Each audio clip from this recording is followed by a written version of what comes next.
একটা ভালো art exhibition শুধুই শিল্প দেখায় না, ভাবতে শেখায়, প্রশ্ন তোলে, মনে করিয়ে দেয় আমরা সবাই নিজ নিজ দৃষ্টিভঙ্গির এক একজন শিল্পী।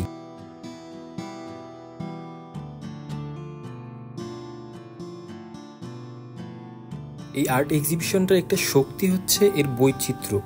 যে কোনো বয়স, যে কোনো ব্যাকগ্রাউন্ডের দর্শক এখানে এসে নিজেকে কোথাও না কোথাও খুঁজে পাচ্ছেন। আর এই আর্ট এক্সিবিশনটা হচ্ছে রাজধানীর ধানমন্ডিতে। প্রদর্শনীতে ঢুকতেই চোখে পড়ে অ্যাক্রিলিক রঙের কাজ। প্রতিটি ছবি আমাদের বাস্তবতা থেকে তুলে নিয়ে যায় কল্পনার জগতে। দর্শনার্থীরা খুব আগ্রহ নিয়ে প্রতিটি কাজ দেখছেন। কারো চোখে বিস্ময়, কারো চোখে মুগ্ধতা। আলো, ছায়া আর রঙের এই খেলা সবাইকে এক ধরনের শান্তি আর ভাবনার ভেতরে নিয়ে যায়।